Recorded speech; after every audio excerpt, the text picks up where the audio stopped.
What's up everyone, how are you all? Today we are back with another amazing Naruto one-shot. What if Naruto left Konoha and joined a dark, all-female Akatsuki? If you enjoy, then please like, share and do comments, and also check the description box to original creator of this beautiful creation. I'm currently on my back on top of the roof that belongs to an old and falling apart building. The building was once my home. I watched the clouds drift with a sigh leaving my parted lips. I've only been back here for a mere 1 week from the 3-year-long training with the pervy sage. Nothing's changed. I mumble as it feels as if time hasn't moved for this rotten place. Sakura still punches me. The villagers still call me a lowly demon. Why did I bother to come back? This village will never change, I don't even. My thoughts are cut off once I notice that an Anbu officer has landed beside me. I sit up with a raised eyebrow at them in slight confusion. The Hokage has sent me to tell you that you need it at the council room. The Anbu with a bear mask says. I close my eyes annoyed. What do those old fools want? I haven't done anything. I'm on my way. I mutter, causing the Anbu to nod once before he fades from my sight. I might as well go and see what they want from me. I get up and jump down to the main road. Leave us all alone, you demon.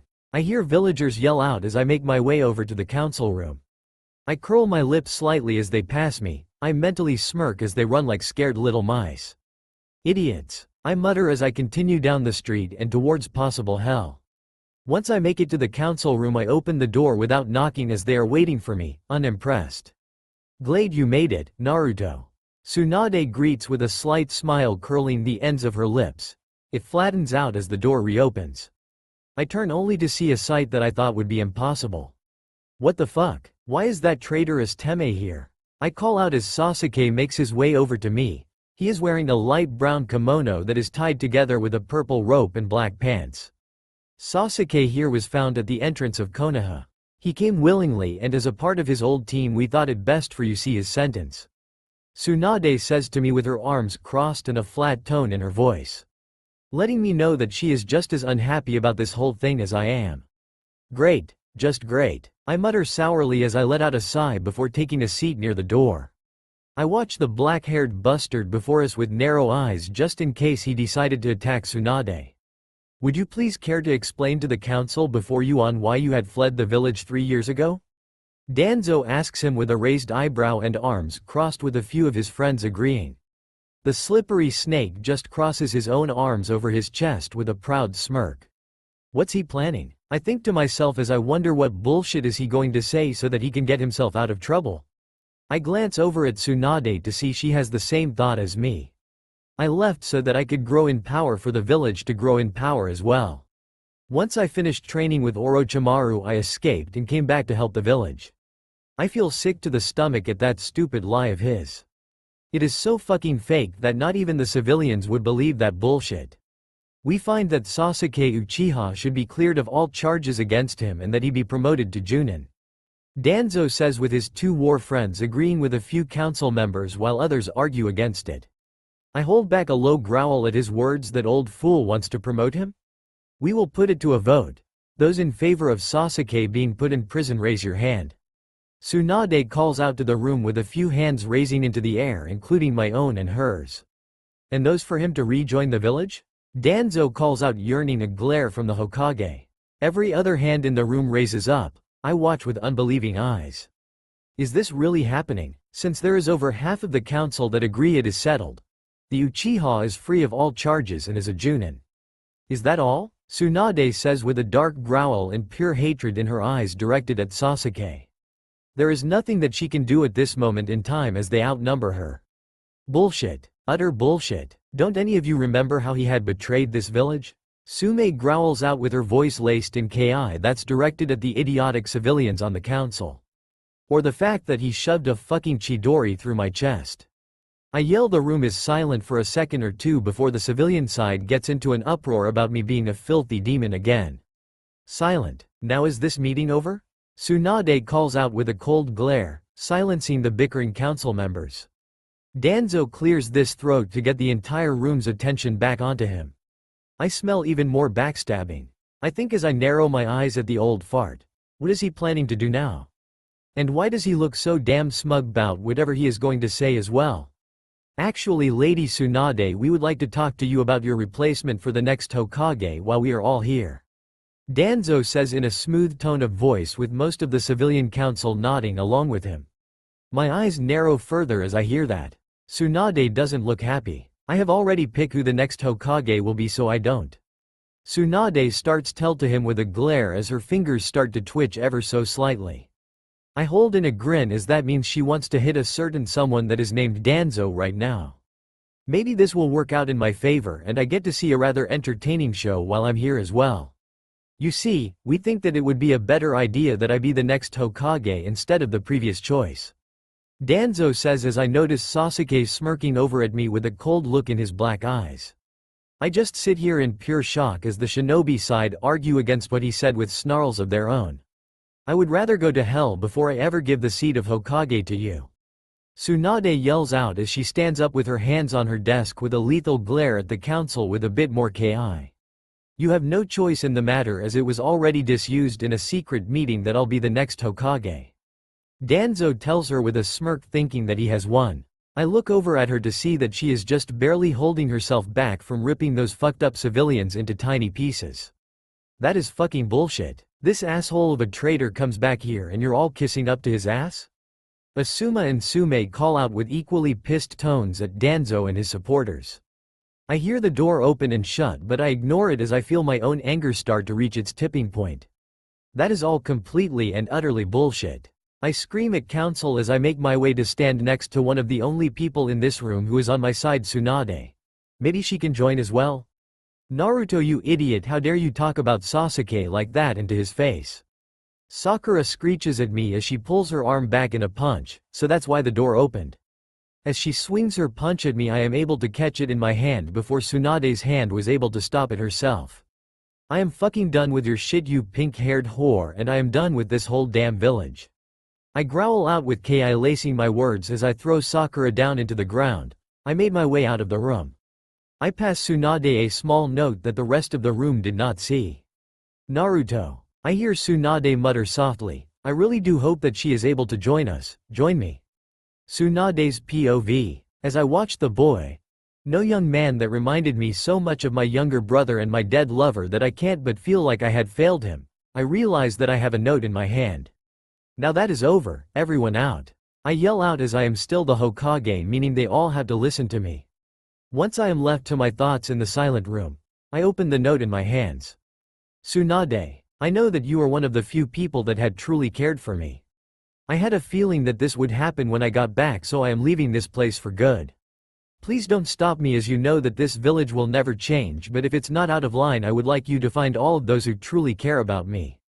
The only two out of the rookie 12 is Shika and Kiba, so get their help to find those that truly cared and meet me in a few days just outside of Konoha. I beg of you one last time, don't stop me when I try to leave, and even though I have called you Granny, I have never meant it, as I have developed feelings for you. I hope to see you in a few days. Love, Naruto. I have tears running down my cheek as I read over the note that Naruto had gave me. I hadn't failed him. Oh Naruto. I hold the note close as a sad smile curl my lips upwards. Forgive me, I should have been here. I continue to cry with tears slipping down my cheeks. I should never had left so that you didn't have to suffer while growing up all alone like he did. My lady Shikamaru and Kiba are both here to see you. One of my Anbu say, returning me back to reality once again. I wipe any lingering tears away as I calm my breathing down a little bit. Let them in, I tell him with a slight nod of the head. He bows to me before disappearing from my sight. The door opens again to reveal Shikamaru, Kiba and Akamaru standing before me. Tsunade, we just saw that Sasuke is back in the village and we had a bad feeling. Kiba says as Akamaru lets out a soft whimper at what he said. Naruto, it seems they're your real friends. You would be right about having a bad feeling, Kiba, as Naruto has decided to leave the village for good this time. The council thought it would be a good idea to let Sasuke back in, and as a Junin as well. I revealed to the pair as they stare at me shocked for a few seconds in thought. Shikamaru looks at me with a thoughtful yet dark look in his near black eyes. What is he thinking now? What else happened? There has to be more to it than that. He asks with his arms crossed over his chest. I let a slight grin pass over my features rather quickly as he's quick as ever. Sadly, you are correct. They decided to make Danzo the next Hokage instead as well. I let that sink in before a feral look takes over. I almost feel sorry for the council members, almost. After everything that bastard did? After he had almost killed Naruto so that he could leave the village, they let him back in? Kiba and Akamaru both growl out, showing their teeth much like his mother in the meeting. I mentally laugh at that, as he is Tsun's own flesh and blood after all. Shikamaru? I ask as I notice that he looks as if he is thinking up of 1,000 ways to get back at the council and this rotten village. Knowing him, he probably is doing just that right now. There has to be more than him just leaving the village for good. I mean, this is Naruto we are all talking about here. He's smarter than what most people give him credit for. Shikamaru says to me with a flat tone. I can't get anything past that sharp mind of his, it seems. I'm glad that he and Kiba are both on Naruto's side instead of against him like the rest of this damn village. You would be right about that, Shikamaru. Naruto has asked us to find all of those that are truly loyal to him and to meet up within a few days just outside of the village. I say to the boys before me with arms crossed. I give them a slight smirk as they share a quick look with each other. That does sound extremely like something Naruto would do or say. Shikamaru utters with a nod of his head. Kiba seems to have calmed down a little after hearing what Shikamaru and I said. So is that our plan then, Lady Tsunade? We find out who is loyal to Naruto and meet him in a few days? Kiba inquires with a raised eyebrow. I think it over to make sure I didn't miss anything. I nod in agreement as I go over who we might find to be a true and loyal friend to Naruto. That is correct, this will be your mission, but no one is to find out. Do you understand me? I explain with a serious tone as they both give me a nod. I wave them off to start this mission. Naruto's POV. I let out an annoyed sigh as I sit in the middle of my apartment thinking of what had happened in that accursed council room. The council of fools have pissed me off for the last fucking time. Fuck them. I growl as I go and start to pack away what little personal things I have. I seal them into a few storage scrolls that I got on my trip. I place them all in my bag for later tonight. I really hope Tsunade listens to my letter. I think before an idea comes to me, I take out some paper and ink. I write a few letters to my friends explaining on why I am doing all of this. Haha. I hear the villagers laugh and joke around without a care in the world. I silently growl as I start to write another, longer letter to Tsunade explaining some things in much more depth. Hopefully I will see them in a few days. I mutter. I look up and notice that the sun has finally set. I create a few shadow clones and hand them each a letter to deliver to who they are meant. I pick up my backpack, put it on and head towards the main gate that leads out of this hellhole. Catch me if you can. I think with a dark chuckle as I know that I'm being followed by Anbu. They most likely belong to the council and Danzo. This will be fun. For me at least, not for them. Naruto, wait. I hear someone call out my name. I turn around to find that it is Tsunade with Kiba and Shika on either side of her, and they all are close to tears at seeing me leave them behind. Yes? I ask the three of them standing before me with a raised eyebrow. I notice that the council and Sasuke along with the rest of Team 7 starting to show up. I cross my arms at them. Naruto, what has gotten into you? You're not thinking clearly? Kakashi tries to reason with me. His hands up in a surrender fashion, but I scoff at him with a cold-hearted glare laced with ki. Why don't you shut it? You're just as bad. You spent all your time teaching Sasuke, plus you taught him your own jutsu while you left me and Sakura to train ourselves. I pause with a dark sneer on my lips as the group collected before me watch on with wide eyes and shocked expressions. Naruto. Kakashi mumbles in a soft but shaking tone. I narrow my eyes, not wanting to hear what he has to say. The council and villagers all take a step back, scared that I'll attack. Good. You are no more than trash, showing favoritism to that traitorous snake. I growl out much like a fox, showing my fangs at my so-called teacher who flinches at my words. I see that Tsunade, Kiba and Shika all have this dull look in their eyes as if they have failed me and failed themselves. Oh, Naruto. Tsunade mutters sadly behind her hands as if she is going to cry. The three of them could never fail me. I know that they have tried to do their best and help me when they can. You Baka, how dare you say something like that to our sensei? Apologize right now. Sakura yells as she is about to walk up and punch me in the face before a large fireball is fired at her. Sorry for the wait, a female voice says as it hits the ground right before her feet. It knocks her back with a few burns as someone lands next to me from out of the shadows of the trees. You say something, Banshee? I mock the fallen pinkette before I turn to face Itachi, Sasuke's older sister, with a sweet smile. She has her long raven black hair tied up in a low ponytail. Must you torment the poor thing, Naruto-kun? Shimi asks with humor in her light brown eyes and a hand on her hip. She is wearing a black cloak with red clouds and a pair of breasts that are size D. She smirks at her younger brother as he glares at her with his Sharingan activated. Itachi. Sasuke growls out as he charges at her until he is kicked back. He regains his balance to only see that it was Kisame. She has short blue hair, blue eyes, blue skin with 3 gill marks on each cheek. She also wears the same cloak and she has slightly bigger breast than Itachi's own. You should have used a stronger attack, kid. Kisame complains with a soft bored huff. She has a sword on her back. The blade is wrapped up and at the end of the handle is a small skull. I must agree with you on that, Kisame. Itachi agrees as Kisame carries another cloak similar to theirs and 2 pouches in her hands. At seeing the 2 Akatsuki members, the Konoha nin get ready for an attack, but Kisame just walks over to me and hands me the 3 items instead. I see that she sent the 2 of you all the way out here to pick me up. I state in a highly amused tone as I put the pouches on my legs before putting the well-known cloak on over the top. Why, of course. Itachi replies as she gives me a sweet smile that most haven't seen. Kisame rolls her eyes at the pair of us, before she gains a mischievous light in her eyes. What will she do? She thought that we would be enough to get you. Kisame explains with a smile as she stretches, puffing out her chest. I can see that Tsunade is a little bit confused along with a few others. Naruto, what the hell is going on here? Please, I just want to understand.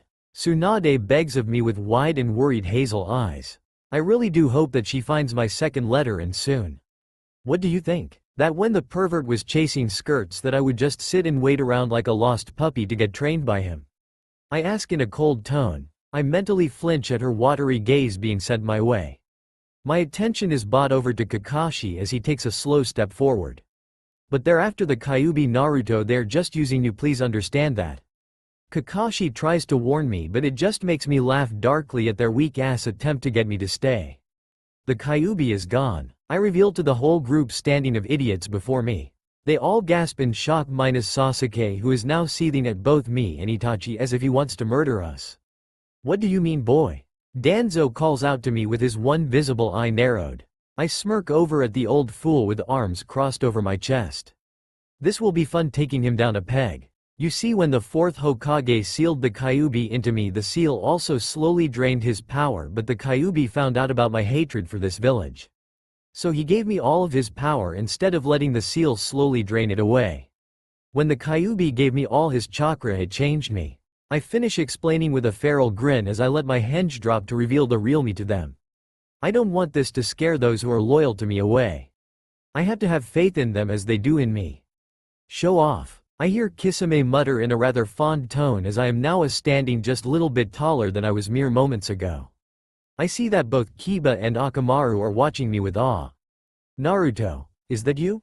Kiba wonders, still in awe since my hair is a little bit longer with red tints running through the blonde. My once blue eyes are now red with dark blue slits in them. Yep, still me. I grin, showing off my sharp canines to the ninja and villagers of Konoha.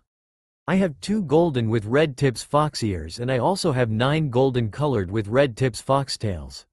Still are Naruto. Tsunade mumbles in a soft tone and look in her eyes. Everyone can feel the sudden change in my chakra, so they now know that I am a lot stronger than I was before. Big deal, the Kyuubi gave you its power. You will still be the dead last. I glare at Sasuke, who is smirking. I notice that Tsunade takes a slow step forward with her hands in a surrender pose. Naruto, if this is about the council earlier today, then I am sure that theirs. She starts to say with wide eyes and a soft tone of voice.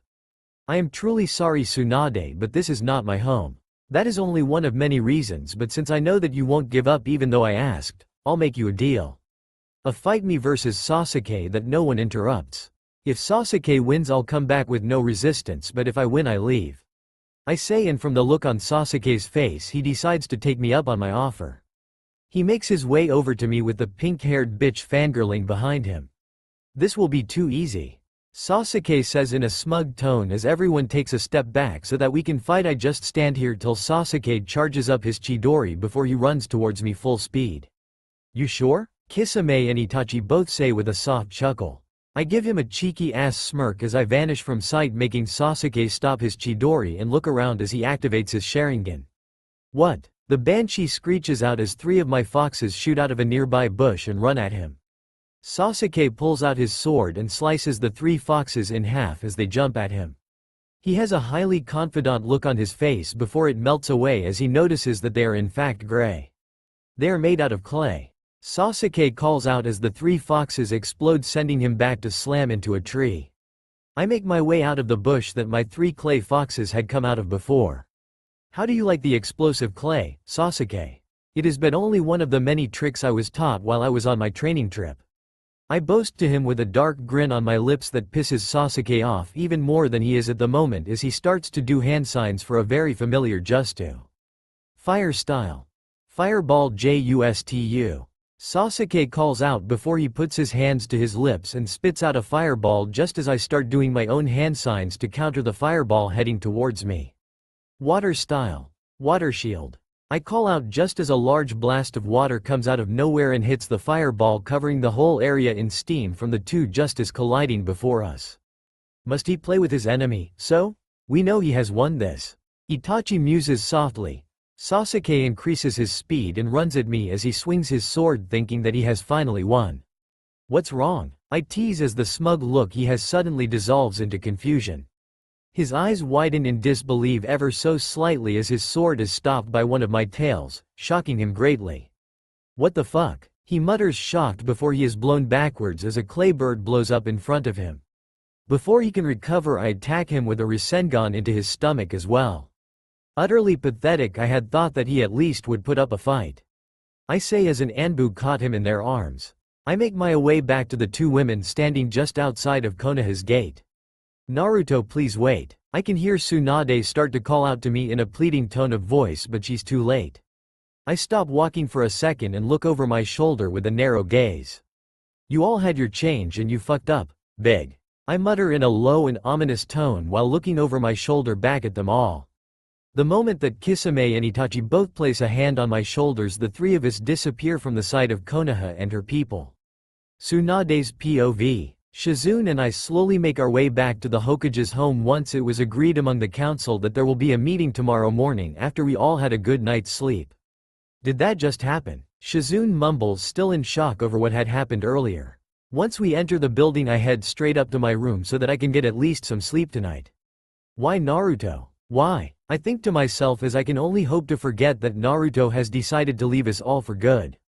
I am once again all alone here in this stupid village besides Shizune and Tonton. I wish I had some sake at the moment. I mutter with a grumble as Shizune has hidden it all from me. I open my door only to see that a single letter is on my pillow, sitting as if it was harmless. Good night, my lady, and I hope that all of this will get sorted out rather soon. I hear Shizune call out to me in a sad tone before walking to her room with Tonton still in her arms, most likely. Night. I call back. I pick it up, and from the writing on the letter it lets me know the letter was left for me from Naruto. But why another one? Could this one have some more info for me on it? Tsunade. I wish I was able to tell you all of this in person, but I don't think that will be possible with who I am. I'm sure that you were there when I left, so you already know what I really look like. I didn't want you to find out that way. I had wanted to tell you about it myself in a few days. I have also wrote a letter to both Shikamaru and Kiba explaining things to them also. As well as a few letters to those that are on my side but can't speak up. The Akatsuki aren't using me, I can promise you that much. They are the only ones that truly know of my pain to be outcasts besides the other tailed beasts Jinchuriki. I had come across one of the members of Akatsuki while Pervy Sage and I were in a small village and he was chasing women again. At first she didn't realize who I was, so we just started to talk, and then when she told me about her childhood and how it was similar to mine, I just knew that there was nothing for me here. Only a few people will be free of my wrath, and I hope you can find them and meet me in a few days. I really want to keep you all safe. I meant what I said in the last note I gave you about my feelings. The last thing I want to tell you is this. I have never blamed you for not being here as a child, nor have you ever failed me. It has always been this rotten and corrupted village, I promise you. I hope to see you in a few days just outside of the village. Love, Naruto. I have tears running down my cheeks as I read over the letter that I found waiting for me. It was the village's fault, not mine, that he left. He didn't leave me. You stupid brat, I mutter in a fond tone with tears continuing to flow over my cheeks. I read the letter over again just to make sure that I didn't skip over anything important the first time. Lady Tsunade, are you in there? I suddenly hear Kiba ask out as he lightly knocks on the doorframe of the front door. I wipe away any tears in case any of Danzo's men are around outside. They better not be, I think, as I make my way to the front door of my home. I open the door to see that both Shikamaru and Kiba are standing before me with worried looks in their eyes. Come on in, boys, I think we have a few things that we need to talk about. I say to the pair as I allow them into my home. I quickly check for any signs of Danzo and I am pleased to find none. I close the door behind them. I lead them towards my main living room where we take a seat. Did you get a letter from Naruto as well? Kiba asks me in a soft yet eager tone of voice, with Akamaru barking softly in question.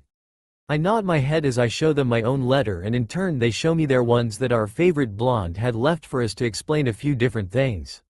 So it was the village and that stupid council and village idiots that had caused him to leave, and not the three of us. Also, anything that he said before he left was not meant to us. Shikamaru explains to Kiba and I in a firm but soft tone of voice, with his arms folded in front of him also. Yeah, we didn't fail our friend. Kiba mutters, causing me to feel as if another weight has been lifted off of my chest at what they both had said. It reassures me that I didn't fail him after all. Glad to know I'm not alone in this. I reveal and they nod their heads as if they agree with my words. I get the feeling that I wasn't the only one worried that I had failed the blonde ninja. Now that we all know that he felt as if he was more accepted with them, then here, what is the plan? Kiba asks as Akamaru lies down by his feet with a soft whine, leaving him. Akamaru got along rather well with Naruto even after what ensued in the Chunin exams, from what I heard. That is the question, Shikamaru utters with a sigh as I look down at my letter once again. I look up at the two boys sitting across from me with a rather firm look as I realize what we need to. We do what Naruto asked. We find those who truly cared for him, no matter what the villagers or council members said, and meet up with him in a few days. I explain to them with a determined look in my hazel eyes. Akamaru barks once with a wag of his tail at hearing my firm words. Yeah, we owe it to Naruto to do as he asks of us. Kiba agrees with a grin while Shikamaru nods his head. My expression softens a little at how devoted they are to the blonde knucklehead. I will need the two of you to keep an eye on the other Konoha 12 just in case anyone in there could be onto us. I tell them both in my Hokage voice, with my arms crossed over my chest and a firm look on my face. They both nod their heads as they seem to agree with my words. That is reasonable. What with Kiba and I being the only ones to get a letter besides you from him, then that means that the others are not to be trusted. At least not yet anyway. Shikamaru says with a sigh, leaving him. Kiba seems to have a thoughtful look on his face as if he's thinking. What about the people who are on his side but are scared to speak up? He asks us with a tilt of the head, much like a dog would when faces with something that is new. I think over his interesting question along with what Naruto had written down in his letters left to the three of us. We watch and keep an eye out for them. We will know soon enough on how they are. I reply in a soft tone, as not everyone can be as brave as those who are going to be leaving after Naruto. Anything else that we need to talk about before going off on this mission? Shika asks with a raised eyebrow at me. I stand up from my seat with a soft sigh of my own leaving my lips. The two of you do what you must to make sure that the others and the Rotten Council don't suspect that you are in fact on Naruto's side. I have a feeling that I won't be in the Hokage seat for long, but that is fine as Naruto was my reason to take the seat to begin with. I tell both Kiba and Shika with a serious gaze laced with the smallest amount of ki, and they agree with me. Understood, we will let you know if we find anything. They both say to me with a bow at the waist before they leave for the night. I head off to bed to get some sleep for tomorrow. It will be rather interesting to see what will happen now that my spirit and hope has been lifted a bit. I slowly make my way through the long hallway and towards the meeting room in the Hokage Tower. I don't have a good feeling for what could happen once I enter with the council inside. Let's get this over with. I mutter as I enter the room and head over to the head of the table with Shizune right behind me. She take her place on my right-hand place with a worried look. Good. I zone out as the council argue among itself on what is to be done about Naruto.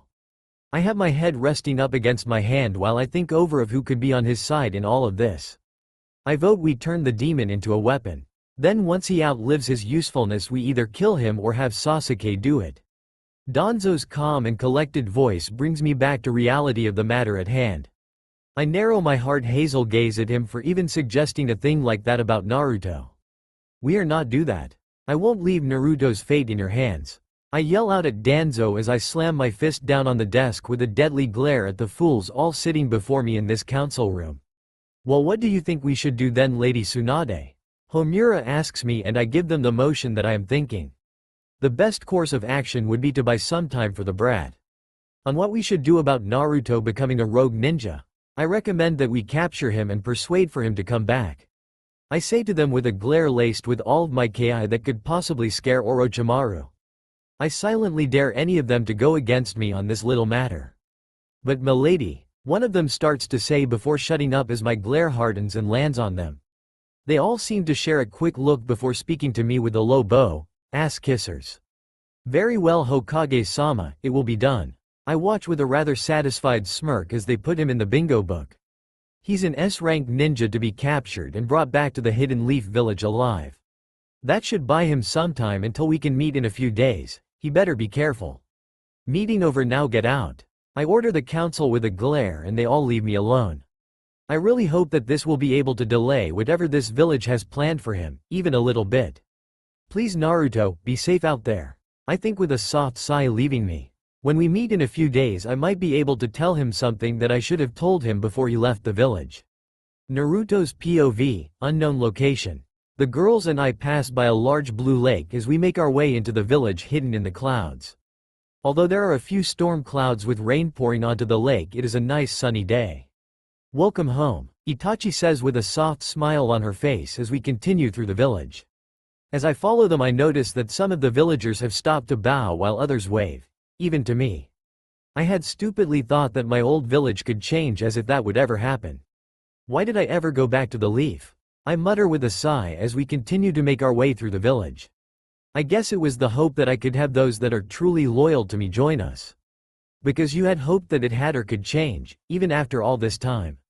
Kisame says to me in a soft tone as we enter our latest hideout. We go into the living room that has a large couch, a flat-screen TV on the wall and two-person chairs on each side of the large couch. I guess you're right. I agree with her words in a soft tone of my own. We have a nice and rather spacious kitchen off to the left. A long hallway to the right that has more doors that lead to other rooms including all our bedrooms, and finally a door that is right in front of us. Pain would like to meet you in the office. Itachi says to me softly. I give a nod before I kiss her on the cheek, making a light pink blush appear. Kisame pouts in jealously with arms crossed. Thank you girls. I thank them both with a smile before I enter the room. It has a round table with chairs around it. At the end of the table is two women. One has short shoulder-length orange hair, light gray eyes with 3 black rings in each eye, piercings in her face and C-cup breasts. How do you think Konoha will treat him? The other woman in the room asks with a worried tone. She has short shoulder-length blue hair with a white paper flower sitting in her hair. They do care about me more than Konoha ever could. I think with a soft smile gracing my lips as I hear her words laced with a worried tone.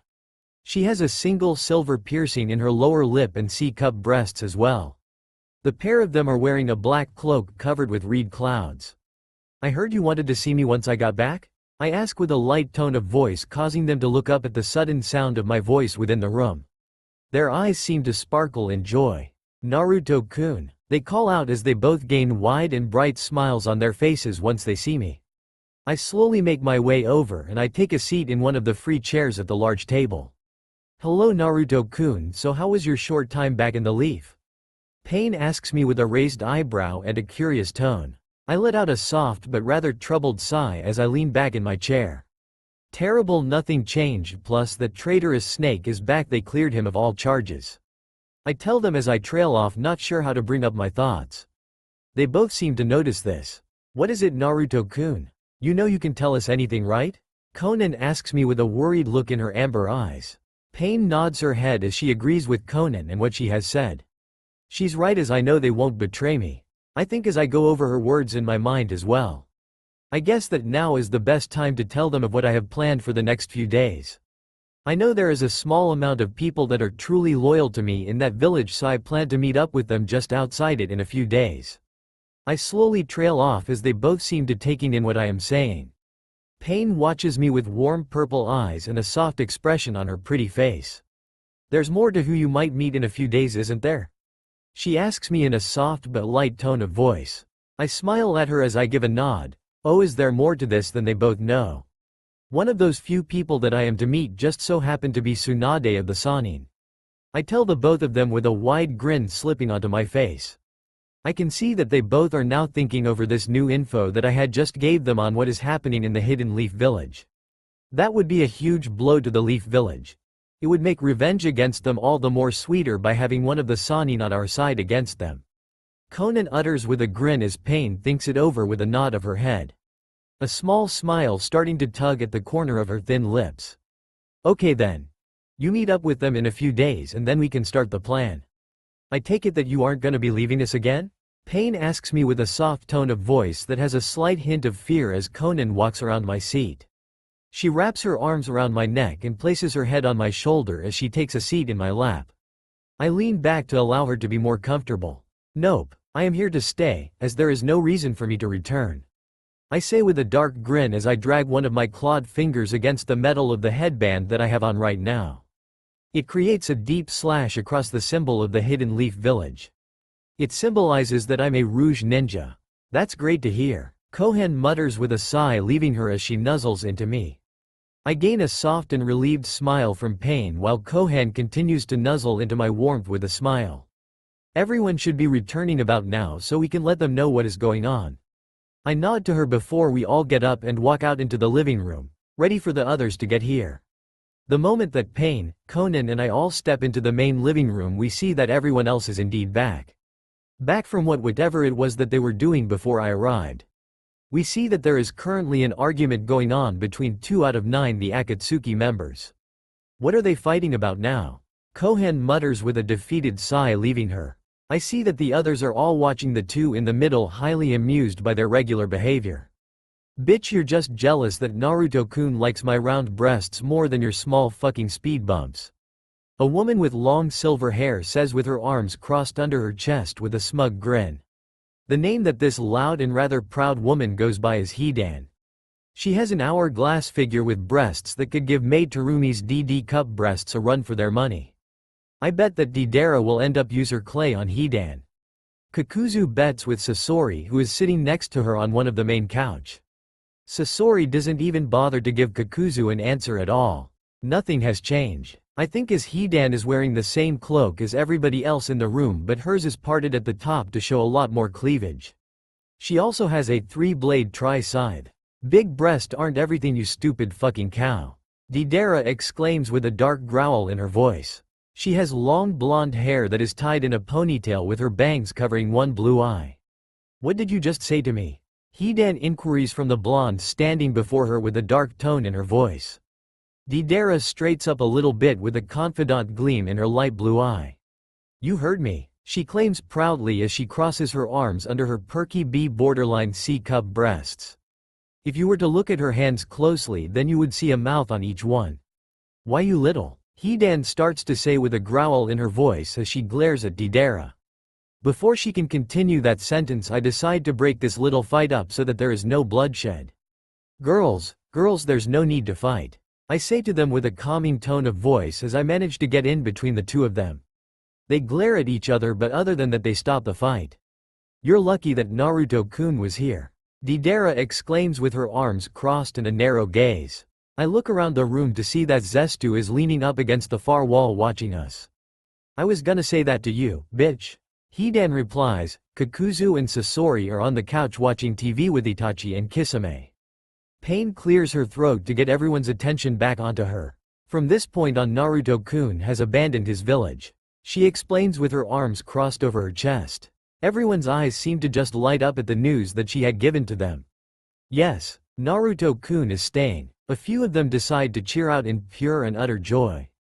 I notice that the rest all seem to sink in on themselves in relief at the thought of me staying here for good. But before we start the plan, I need to meet up with the few people that are truly loyal from the village in a few days.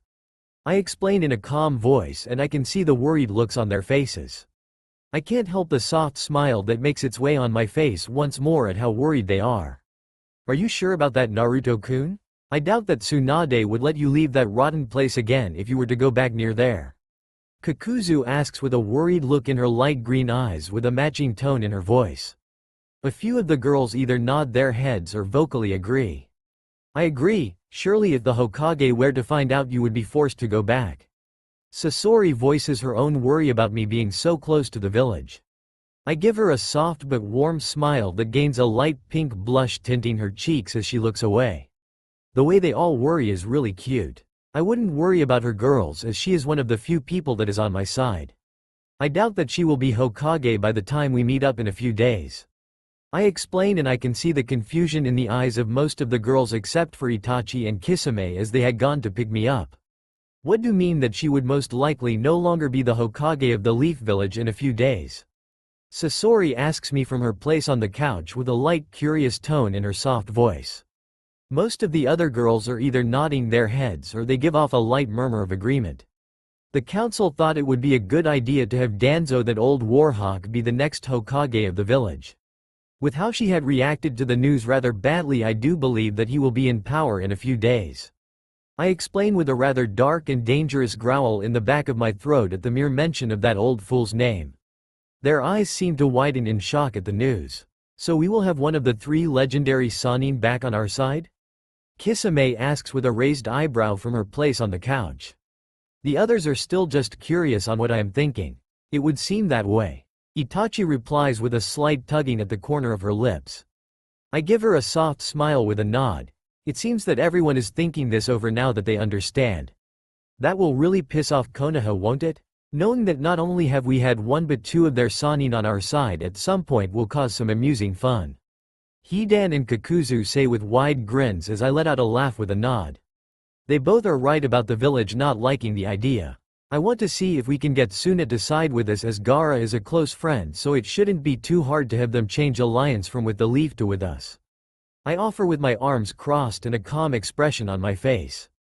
Kohan turns to face me with her head tilted ever so slightly.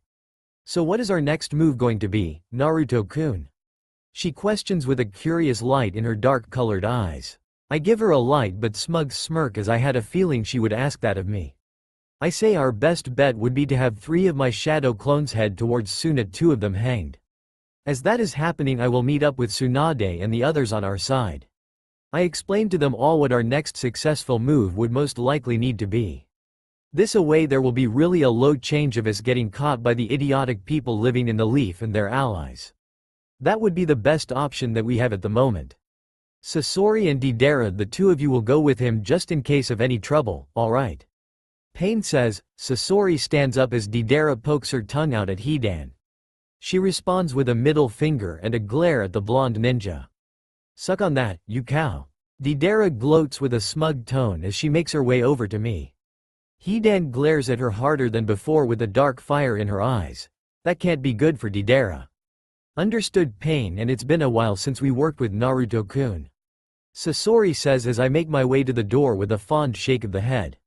Deidara and Sasori both hurry after me. Shadow clone Justu. I say just before we leave the base. 2 out of my 3 clones henge into Deidara and Sasori. They start to make their way towards Suna as they already know the plan. You ready? Deidara asks with a sweet smile on her face as she turns to face me. I place my own straw hat on that has 2 holes for my fox ears before I offer an arm to the both of them. Let's get going, shall we? I ask as they take the offered arms gladly. We make our way out of the village towards the village hidden in the leaves to increase our forces while hurting Konoha's. Danzo's POV, Konoha Hokage office 2 days later. I enter my new office with a triumphant smirk in place and a powerful feeling in my soul. As of last night, Lady Tsunade was kicked out of the seat that belongs to Hokage and out of power. She left without much fight though. I think with a small frown, I might need to keep an eye on her. Just as I am about to sit down at my desk, there is a knock on my door. I wonder who it is. Come in. I call out through the door and I see that it's only the other two elder members of the council. I might have a really good idea on why they don't look all that happy at the moment. Danzo, we were just wondering what you were planning to do about the demon brat. Kaharu asks with a sneer full of venom in her voice while talking about the child that holds Kyuubi. I lean back as I think over what can be done. How can I turn it into a weapon and control its power? We need to find a way to bring him back to the village, so that we can keep our power but also our respect from the other hidden villages. I explained to the pair standing in front of me with a thoughtful tone and arms crossed over my chest. They think over my words for a few seconds. Understood. They both agree to my words with a nod of the head. Now if only we knew where the Kyuubi holder was going. We could possibly intercept them and bring it back to the village. You want to know where the Dobi is likely to go? Sasuke asks as he enters the office. My two companions' eyes light up. This could work in our favor with getting the Kyuubi vessel back. You might have an idea on where the demon is heading? Homura asks the last Uchiha of the village with a raised eyebrow. Sasuke just gives him a smug look back with his arms crossed. If I know the Dobi like I do, then he will be heading off towards Suna first. Sasuke explains to the three of us with a flat tone and a hand on his hip. I raise an eyebrow at him in slight disbelief. Why would he go there of all places? They are our allies, they will turn him over. Kaharu asks the Uchiha before us with a smug little snort in her tone. I must say that I am confused as well. He just so happens to have a close friend that lives there. He explains to us with a smug tone in his voice along with an eye roll. I hate to admit it, but that line of thinking would make the most sense. The boy is sure to go to a place that is not only the home of a friend but is rather close. Thank you. While you are here, I will have one of my root give you some powerful training. If you would like, I offer with a light tone as his eyes gain a gleam at what I am offering him. I share a knowing look with the other two elders in the room. We already know what one you will pick. That will be acceptable, he replies in a monotone voice while giving a short nod as one of my root arrives. They lead him away to start his special training. Everything is going to my plan.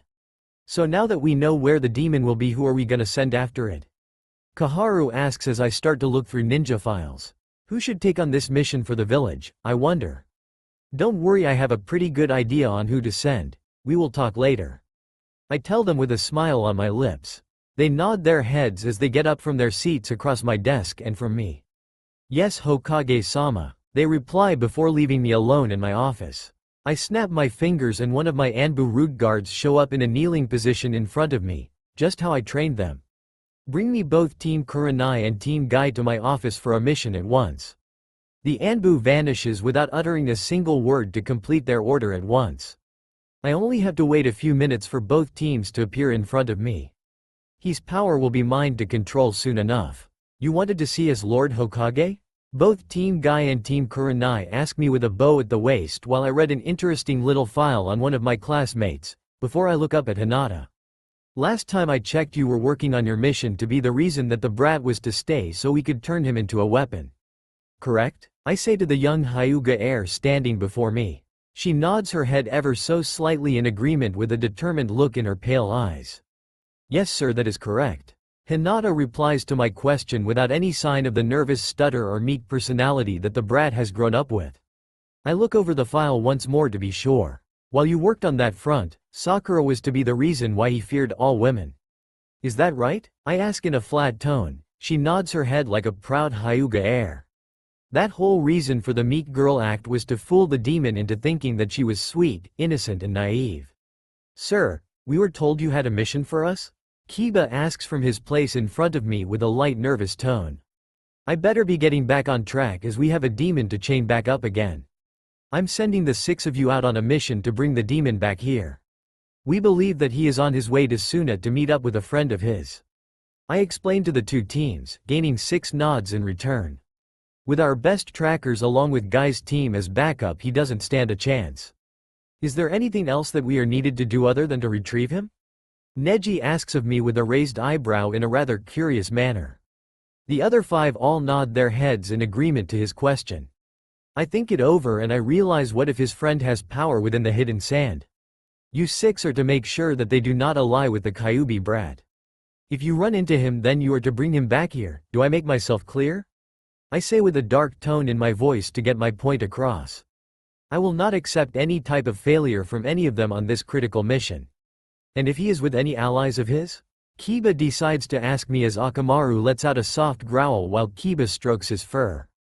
They must be impatient to go and teach that lowly demon a lesson or two. Do as you wish with them now, go and don't disappoint me. The six bow to me once more before they all vanish from my sight to get ready for their trip towards Suna. You will be mine, boy. Naruto's POV. The girls and I are almost at the meeting spot that I had decided on before leaving Konoha. Our little meetup is located just outside of the small southeast gate that leaves the Hidden Leaf. Good choice. Sasori praises me with a small grin on her lips that I return. The main reason I selected this gate is that very few people ever bother to use it outside a handful of missions. I'm glad to see that you all came. I say with a smile in my voice as I see the small group before us. They all turn to my voice, and with both Kiba and Akamaru here they all know that it's me. Naruto, I am so sorry for what happened with the council, I really am. Tsunade says with a slight waver in her voice as she pulls me into a hug. I return it, happy that she had showed up here. Let the poor boy breath, will you? A familiar voice with a sadistic undertone says to the blonde female. I pull back from the hug with a small smile as I take a look over at my true friends. So these are the ones not scared to show loyalty to me? I think with a slight smirk making its way onto my lips. We have in front of me Anko, Kiba with Akamaru, Shizune with Tonton the pig, Shikamaru, and lastly Tsunade herself. It seems Konoha has lost some powerful ninja. Great. It's alright Tsunade, really, I am just glad that I know of who I can trust. That you all had trusted me enough to be here today. I tell her with my smirk transforming into a sweet smile. Most of the group standing before me all smile back just as sweet, with a few gaining light blushes. Oh, thank God. I hear her mutter to herself as I watch her shoulders drop in relief that I'm not mad with her. I notice the worried look on Kiba's face. I have a bad feeling on what it could be. There is something you should know, Naruto. Kiba looks even more worried now than he did before. I slowly make my way over to him and place a hand on his shoulder in a calming way. What is it? You can tell me anything, you know that, right? I ask him with a light and patient tone of voice. That seems to help him calm down a little bit as he takes a deep breath and then out. Team Guy and Kurenai have been ordered to go after you in Suna to bring you back here. Kiba explains, and I nod as I take what he said in. I have a feeling that Sasuke helped out with that. Thank you for telling me, Kiba. I am sure a certain little snake helped. Since it takes 3 days to get to Suna, how long before you have to leave? I mutter with disdain before I turn to ask him the last part. I can see that the others are all watching this, interested in what I will do next. An hour. He replies to my question as Akamaru gives me a low whine with his head lowered a bit as if in shame. I crouch down with a soft and caring smile on my lips. I run my fingers lightly through his white fur before I give him a light scratch behind the ear to help calm him. This is what we will do. Kiba, you go on as if nothing is out of the normal while the rest of us head back to the hideout for about a little break and so that you get settled in. I explain to the small group standing in front of me. Shizune takes a step forward with a confused yet worried look. What happens after we get settled in? She asks with a fearful tone hidden within her voice while hugging Tonton. I stand up straight and give them all a comforting expression with soft eyes. Afterwards I will head back out towards Suna as I need to talk with Gaara in person, okay? I ask the small group that is standing right in front of me with a calming tone. I end up find 2 not very happy Akatsuki members looking at me with narrow gazes and hands on their hips. You are not going without one or both us with you just in case, Naruto-kun. They both say to me in perfect sync. I think that is one of the few times that they will ever agree on anything. Alright, and I doubt that Pain would be very happy if I went on my own either. So I will see you in a few days, Kiba. I agree with the pair before I turn to face Kiba as he gives me a nod. He heads back into the village so that he is not suspected by the idiots or the enemy that live there. How we getting there and for you to get to Suna in time? Anko asks me with her arms crossed over her chest. I give her a rather wicked grin that gains giggles from both Deidara and Sasori. Simple, my dear Anko. All you need to do is make sure that you are either holding onto me or holding onto someone who is. I explain to her as Sasori and Deidara take their place on either side of me. Followed by Tsunade, Shizune with Tonton, Anko herself, and finally Shikamaru. You all ready for this?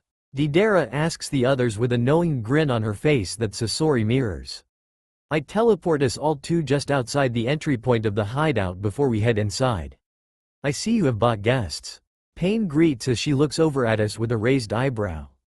Other than that one comment, she doesn't say or do anything about who has now joined us. So these are the few people that didn't turn their backs on you? Zestu asks me with a light tone as everyone in the room turns towards us. Most just raise an eyebrow at who is now here. There is one more, but he will join us in 3 days so that he doesn't get found out. Well, before he is able to get any more info for us to use against them. I say with a large fox-like grin in place. It gains me a few sharp and dangerous smirks in return from the large group of girls. Well, you better go and show them their rooms and get them settled in. I take it that you will be going to Suna in person afterwards? Conan asks with a hand on her hip and a raised eyebrow also. I can hear the slight pout in her words, and that makes me mentally grin at the sound. Yeah, the main reason why I had sent the shadow clones was in case the Leaf spoke with any of their allies. I explained before I was asked about my clones earning looks of understanding. I lead the 4 now ex-Leaf ninja down one of the side hallways and towards their new bedrooms. We will see you in a few days, right, Naruto? Shizune asks me with a soft tone of voice. I give her a small smile on my face with a nod of the head, and that seemed to calm her down a little bit. Let's get some rest, alright. Tsunade offers softly before they enter their rooms. After a day of some rest and making sure that everyone has settled rather nicely, I head to the entrance. Do you really have to go? Anko asks with a slight pout in her voice and arms crossed. Deidara and Sasori are by my side once again as I turn to face my friends. I give them a promising grin.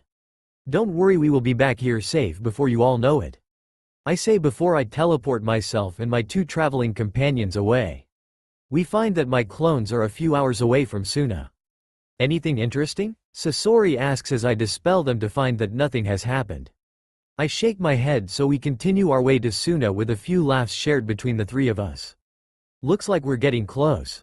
Deidara says as she points out the village that is coming over the horizon.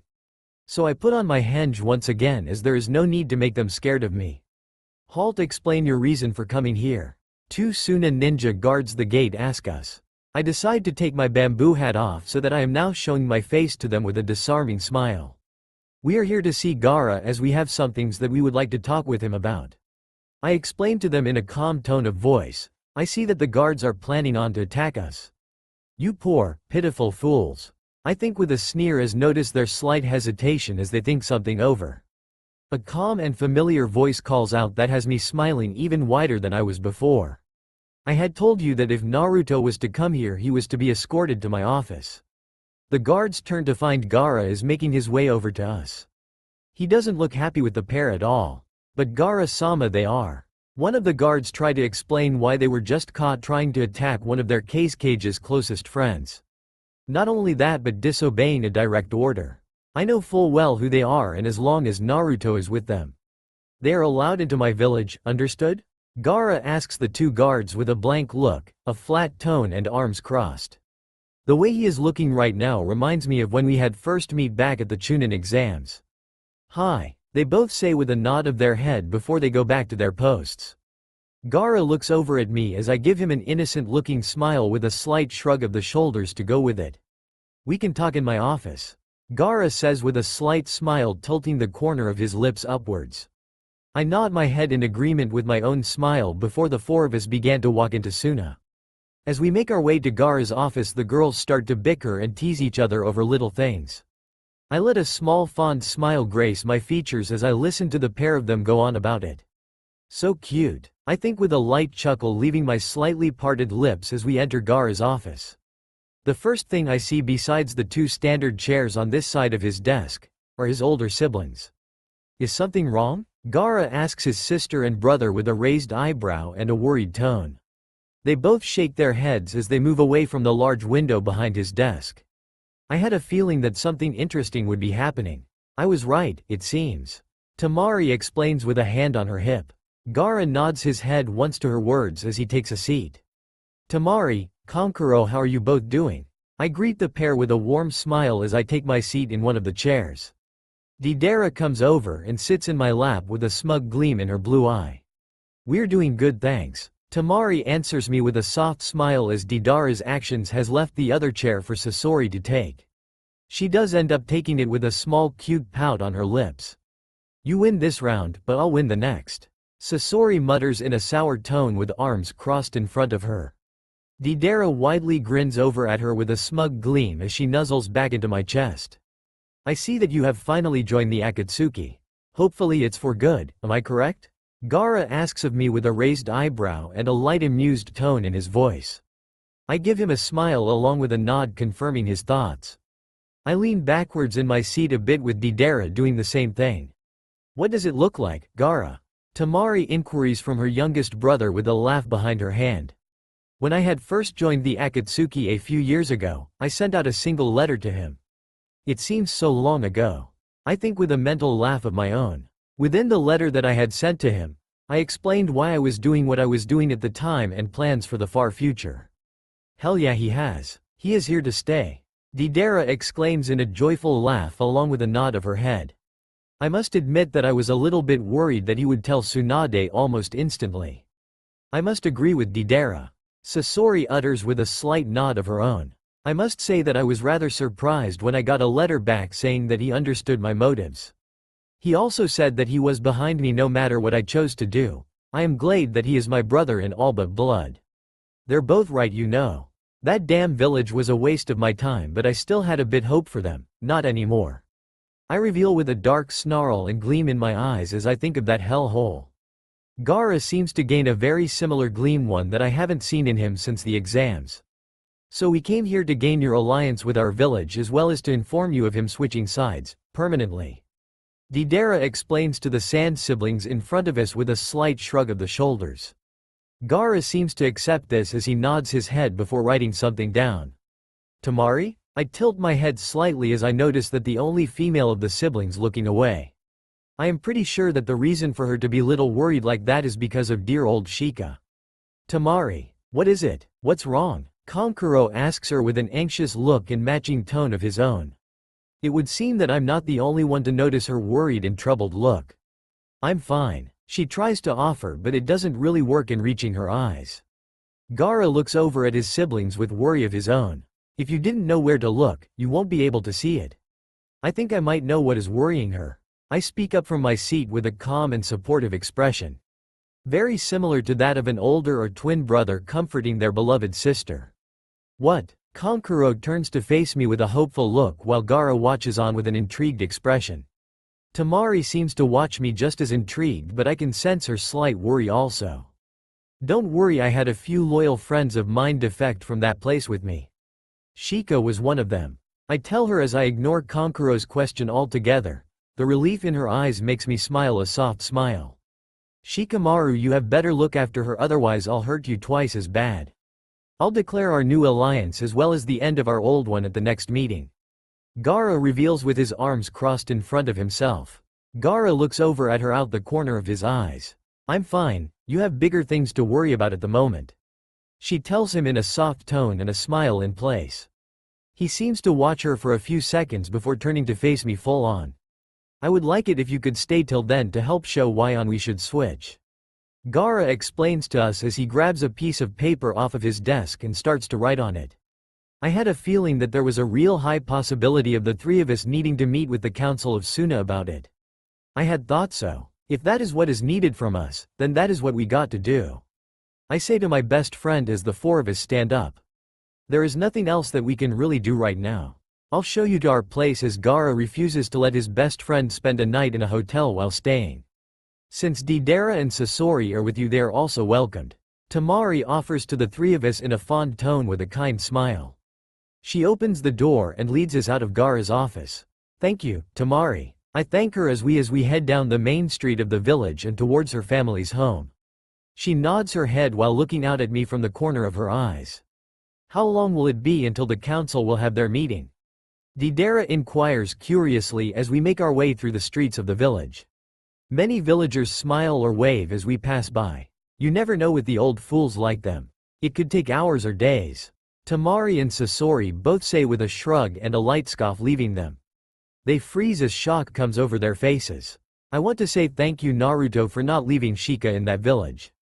Tamari utters in a soft tone of voice with a small hint of nerves underneath. I shake my head in a fond way at her actions. I would never turn my back on a loyal and true friend like Shikamaru. So don't worry, you'll see him soon, I promise. I reassure her with a determined tone. She gives me a nod.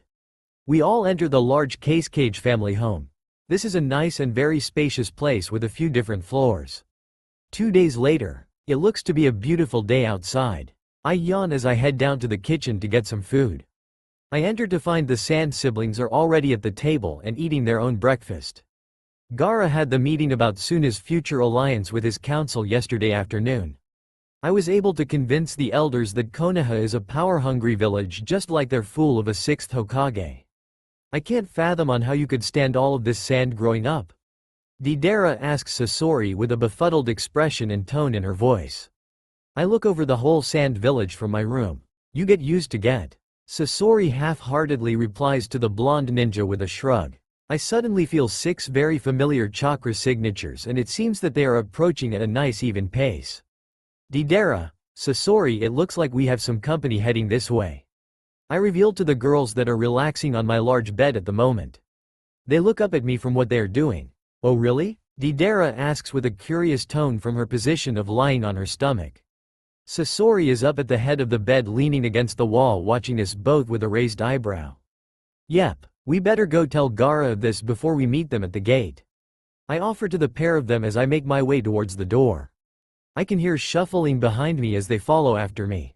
Let's get going then, Sasori replies as they come up to stand on either of my sides. Deidara is now standing on my left while Sasori is on my right side. I smile at the pair of women with me. Shall we? I lightly joke as we make our way through the village. Once we are outside Gaara's office I knock on the door lightly a couple of times. After a few minutes of waiting we enter. Naruto, what is it that you need? Gaara asks with a confused tone of voice as he looks up from doing some important paperwork and sees that it is me. I slowly make my way over to his desk. The ninja from Konoha are almost here to take me back to their village. I say to my best friend with arms crossed over my chest. He does not look all that happy with what I had just told him. I can have them refused before I get down there to have a talk with them. I can have them brought straight up to my office instead? Gaara asks me with a light curious tone in his flat voice. I shake my head at him with a small thankful smile slipping onto my lips for those 2 suggestions. It's alright, I would like to fight them outside of the village so that no one was to get hurt. As well as to make sure that my undercover friend doesn't get hurt. I explain. He thinks this over before nodding his head in understanding. The girls and I turn and head back towards the main gate. Time for some much needed fun. I shake my head highly amused by how excited for a fight they both seem to be. After waiting within the shadow of the large rock wall, I can see the 6 ninja. It's about time we got here as I hate the desert. I hear Kiba complains as they are about to enter Suna. 2 village ninja block the path confusing the 5 Konoha ninja of the group before us. Halt, what is your business with our village? One of the guards asks the group. Neji takes a single step forward. I can already tell that he is the one that is in charge of the mission to get me. We were told that a dangerous traitor from our village was found heading this way. We came in place of our Hokage to collect him. Neji says with a cool and calm tone of voice. He is so fucking full of himself. The guards look at each other rather confused on what he is saying to them. You have to be an idiot to believe that. Sasori mutters in disdain as I share a look with her and Deidara. We make our way slowly over to the group of 8 that are all standing before us. I don't think Gaara would be all too pleased that you ain't at your posts. We'll take care of this. Go, I say to the guards once we standing next to the pair and are in full view of the group. They both nod to me once before they vanish back to their proper posts at the main gate of Suna. We are here to take you back home with us, Naruto. Neji pleads me in that cool and collected tone of voice he has. I know that they all will try and use that whole "we're your friends" thing. Why would I ever want to go back to that hell called a village? Especially when I have friends and people that want me here. I inquire as I tilt my head a little bit. I play along with their stupid games. I also realize some ki at the whole group but Kiba to put them on the edge a little bit. Why? Because we're your real friends, Naruto. That's why you should come back home and back to us. Tenten tries to make me feel guilty as she lets out a few tears. I can feel malice and hate flow off of Deidara and Sasori in waves. You shouldn't have said that, Tenten, wrong move. What did you just say? Deidara growls at the brunette darkly with her fists clenched at her side and eyes narrowed. I grab her fist and shake my head, signaling for her to calm down a little. She lets out a soft tch but seems to calm down a little. The fight to come will be fun, it seems. Please, we promise that we're not upset about what happened. Just as long you come back home with us. Life just wouldn't be the same without you. Tenten cries as if Deidara didn't speak. Their little story of being my friends causes me to laugh out in utter hilarity as it is all fake and a lie. That's real funny because none you were there to help me through anything. I sneer at the 5 of them but Kiba. He was the only one besides Shika that had bothered to help me through it. Come on Naruto, you were just mad. Let's get home and everything will go back to normal. Lee says, pissing me off as I am getting real tired of their games. It seems I'm not the only one. So what? You want him to go back to a village that doesn't give a damn about him? One that on a daily basis tries to kill him no matter what he does to protect their pathetic lives. Sasori spat at the group, letting her anger show through her words. It's pissing the 5 Konoha nin off. Naruto, why did you leave me behind? Hinata asks from me with a stutter in her voice and tears in the corner of her eyes. She takes a step forward with a sad and begging look as well. Did you say something to me? I ask of her with a light tone as if I didn't know about this new game. They want me to come back to the village to be a weapon that they can use and abuse. Naruto, don't you get that I love you? Please come back with us Naruto, I can't live without you. I am begging you to come back home with us. Hinata says in a begging tone as the tears flow down her cheeks in rivers. As I watch I start to laugh hysterically at her, I hold my sides. She's so dead. Deidara and Sasori mutter darkly while I continue to laugh. I notice out the corner of my eye that the pair of them are currently glare daggers at the Hyuga heiress before us. Did you really think even for a second that I would ever believe that horse shit you would dare to call acting? I ask the 5 ninja from the Hidden Leaf village before me with a dark smile making its way on my lips. I decide to drop my henge with my 9 tails all moved dangerously around. I'm not acting. I really do love you Naruto-kun. Hinata says to me with even more tears flowing down her face. I reach into my cloak and pull out a copy of Hinata's file before I opened it up. Hinata Hyuga is to be trained in capturing and or keeping the demon within the village. Training is to also increase her chances of carrying its offspring. I pause in my reading of the file to look up at the group standing before me unsure on what they should do. I notice that both Kiba and Akamaru has a dark and pissed off gleam in their eyes causing me to smirk wider at the group. Naruto. Hinata tries to speak or come up with a new excuse but doesn't know what to say. I look over at the group with a dark grin. Let's see how they like this next part, shall we? Her training will include gaining experience and chakra manipulation. Once she is carrying its offspring she is to kill it. I finish reading what I have in my hands with a low and pissed off growl leaving me. My tails continue to sway around behind me in a very dangerous fashion. Lies. That folder is filled with nothing but lies made by the Akatsuki to keep you from me. Hinata full on begs me. I see that her little statement has just pissed my 2 companies and Kiba off. You were trained to keep me in the village or try to get me back. Just so you could have my child then kill me so the village can train them into a weapon to use. I snarl out at her and her friends. My fangs are showing and eyes narrowed into slits. My feral actions are daring them to move. That's not true. I'm not lying to you Naruto-kun. I really do love you, please believe me. Hinata begs, thinking that she will get through to me. It's really starting to get on my last damn nerves. Stop lying to me. I'm not as stupid as you think, you Hyuga bitch. For once in your pathetic life just stop lying to me. I roared at them in a feral tone only to gain 5 shocked expressions. I throw the file down, spreading the papers and single picture into the desert sand for all to see. This wasn't happen. Tenten mutters in shock, so they all must have thought that I was an idiot demon. They must have thought that this would have been a quite simple mission to do. We need to split them up. Shino and I will take on Deidara. Tenten and Lee, you will take on Sasori, leaving Kiba and Hinata to try and keep Naruto busy until we take those 2 out. Neji tells his team, gaining 6 nods. They all separated into their 3 teams of 2 with smug grins. The flames of youth will stop you. Lee jumps into the air before he slams his legs down between the girls and me. We separate as sand from the kick blocks our view and forms a large barrier. Sasori's POV. I look around me as I wait for the sand wall to clear so that I can get back to Naruto-kun. I had to dodge a windmill shrunken by jumping out of the dust cloud followed by Tenten and Lee. I found you, my unyouthful opponent. Lee exclaims rather loudly with a finger pointing at me. I glare murderously at the two enemy ninjas standing before me. This will be so much fun. You believe it was smart to break us up to take us on? That was a foolish mistake. I explain to them in a matter-of-fact tone. I get a growl from Tenten as she reaches for a large scroll. Don't you underestimate us, bitch. We will get you and that demon traitor, Lee now. Tenten calls out with her eyes narrowed at me. Lee then runs forward, closing the gap between us rather fast. He starts to unleash punches and kicks that I skillfully dodge or counter-attack against.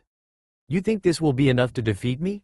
I ask the pair of leaf ninjas standing in front of me in a bored tone.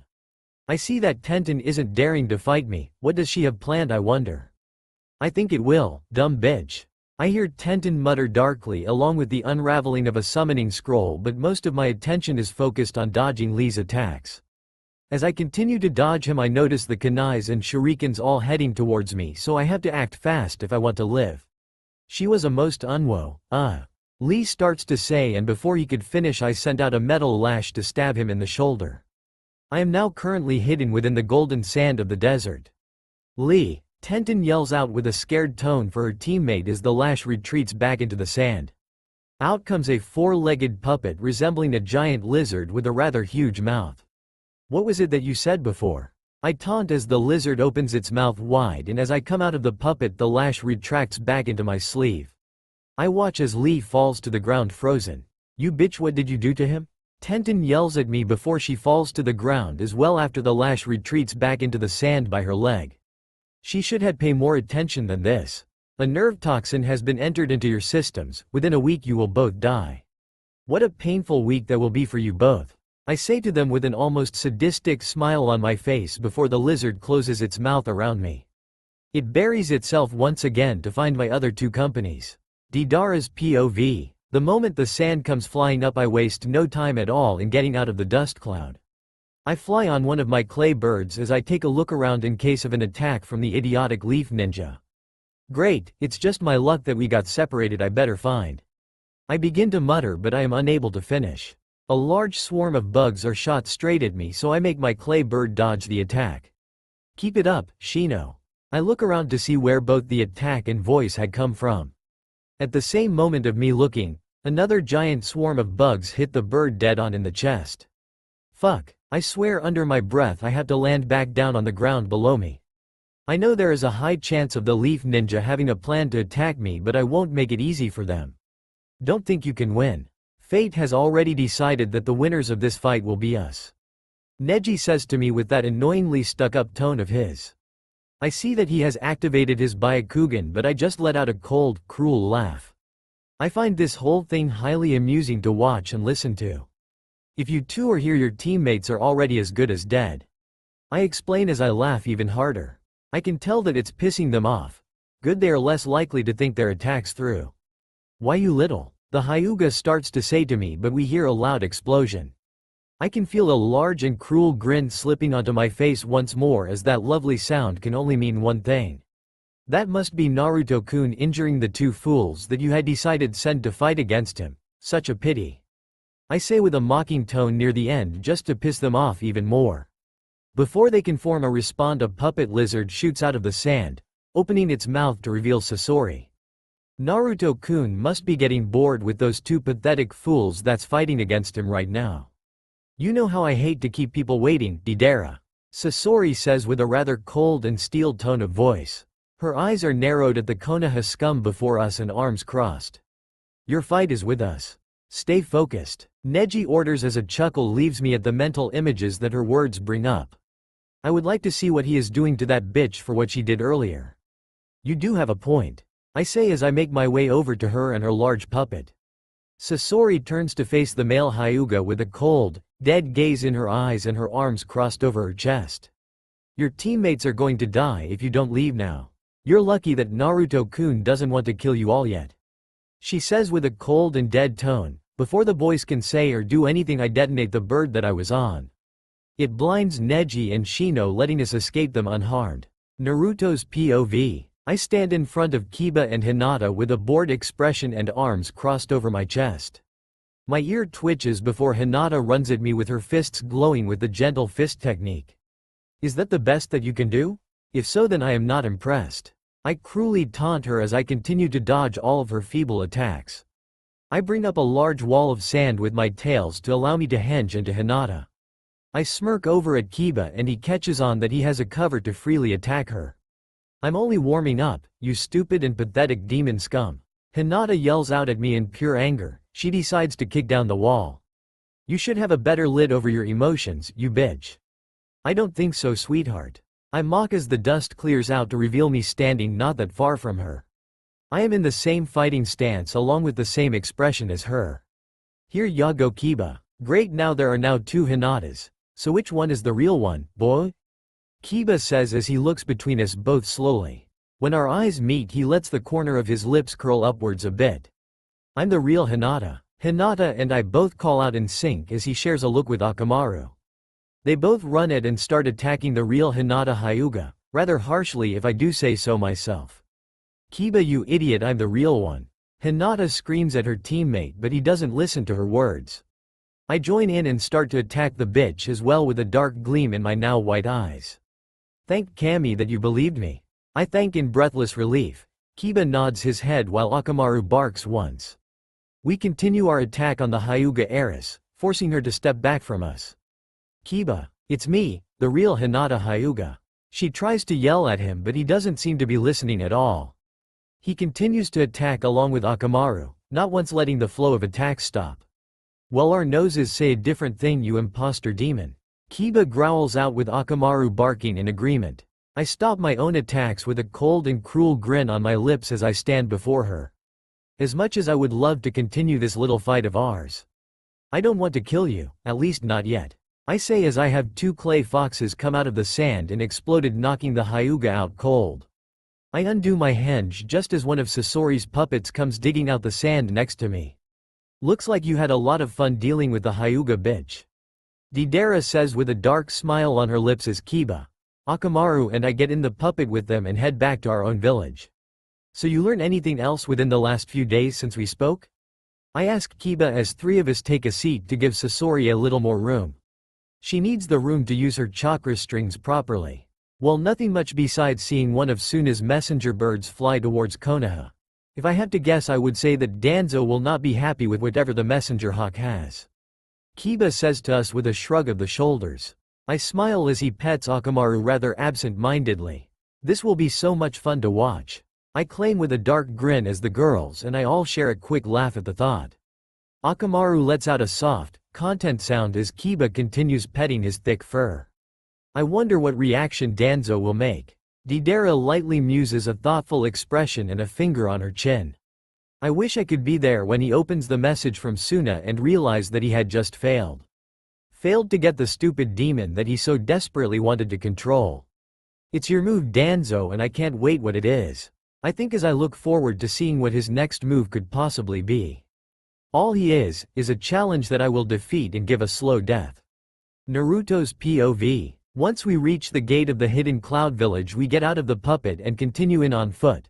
I notice that Kiba is looking around in wonder and confusion before we enter the base. You're back. One of the girls call out in joy as we enter the main room to find that they are all waiting for us, and I see that Shikamaru is off to the side looking a little bit out of place here. Sorry it took so long, but I can safely say that Suna are now allied with us instead. I say to the group with a smile, and everyone in the room cheers that we made the Leaf lose a great ally. So what's the next part of the plan? Kisame asks me with a curious tone in her voice as I take a seat on the large couch next to her. I see the confused looks my friends form the Leaf have. What plan is she talking about, Naruto? What is going through that head of yours now? Anko asks me just as Kiba, Shikamaru, Tsunade and Shizune all agree with what she had asked me. Do you really think that it's a good idea to just go and tell them the plan when they aren't even a part of the Akatsuki? Hidan asks me with a narrowed down look at the now ex-Konoha ninja with a few of the other girls all nodding their heads. I can see where they're coming from. Then what do we do to prove that we are here to stay and won't ditch out on him? Shizune asks with a firm look on her face that the small group with her all share it on their own faces also. Besides putting a slash through your headbands? Kakazu asks with a sarcastic tone just as Kiba, Shika and Anko grab out their kunais and put a slash through the symbols on their Hite 8. That might be a really good start, but are you all willing to take his mark though? Zestu asks with a challenging tone in her voice. I watch as my friends all look at each other a bit confused. What do you mean by take his mark? Anko asks Zestu with a guarded look in her eyes before I take a step forward between the two groups with a soft but disarming smile on my thin lips. It's just a small tattoo-like mark of a nine-tailed fox protecting something that symbolizes you, that is all. You don't have to take it if you don't want to, I'm not going to force you. I explain to them with a light tone of voice, and I see that they are all thinking over the possibility of taking it on. Is there anything else about the mark that we need to know, now? Shika asks me with his normal bored tone of voice from where he is leaning up against the wall with his hands in pockets. Yeah. You see, the tattoos will act same way as the kunai that my father used for his Hiraishin when you are in trouble. I tell them as I notice that their eyes all widen slightly at what I had just told them about the tattoo that they might be getting from me by within the next few days. Will we be able to think about it and tell you our answers in the next few days, Naruto? Shizune asks me, and I give a small nod with a light smile on my face to the group of 5 ex-Leaf ninjas. Yes, like I said, I don't want to make you take this mark against your will. Why don't we all go to bed, as it has been a long past few days? I tell them before I turn my question to everyone that is around me in the main lounge. I see that everyone here thinks it over before they all agree. Alright, as that is only far. Night, Naruto-kun, Conan says with a soft tone. The rest of the official Akatsuki members say good night to me along with her before they head off to their rooms. Night, Naruto, my friends from the Leaf say to me before they also head off to get some much needed sleep. I'll need to see if I can get the boys their own homes not that far from base. Night all, I say with a light smile on my lips, but once I'm alone I let a fox-like grin slip onto my features as I think over what will happen once they all get my mark tattooed onto them. The world better be ready for when I unleash my full plan, as no one will be able to hide once I am done. Danzo's POV, Konoha Hokage office 4 days later. I am going over some plans I have about dealing with the dead last demon called Naruto and how I will make his power my own when there is a sudden and urgent knock on my office door. Come in. I call out, wondering who it could possibly be that would even dare to bother me right now. The door opens and I find that the 2 teams I had sent after Naruto have come back. Lord Hokage, Lee and Tenten are in the hospital because of poisoning, Kiba is missing and we have reason to think that Naruto had taken him. Neji says, and I can feel a scowl forming on my lips at his words. It seemed that the idiot is smarter than he let others see if he took Kiba along. Lord Hokage, you need to see this. One of my Anbu says in a panicked voice as they come into the office and hands me a scroll. I read through it only to find that it's from the sand. Oh shit. It looks like the demon was able to convince Suna to side with him, as this is a letter saying that the sand and Leaf are no longer allies. I growl darkly. I will get you, Naruto, and your power will be mine. The reaming members of Team Guy and Team Kurenai all stiffen a bit in shock before me. What? They say before my glare silences them all, and they bow their heads in submission. Good, now a way to get Naruto and Kiba back, as he is one of the best trackers we have. I have got it. Find me Tsunade, Shikamaru and possibly Anko and bring the 3 of them here now. I yell at some of my Anbu and they leave to follow their orders. After a few moments my Anbu return. We couldn't find them anywhere in the village, Hokage-sama. In fact, no one has seen them for about a week. My Anbu say to me from their kneeling positions before me as the room becomes deathly quiet, and I stare down at the Anbu before me thinking over this info they told me. What about Shizune? She goes everywhere that Tsunade goes. I say, and they shake their heads, meaning that no one has seen her within a week as well. Did they leave with the dead last?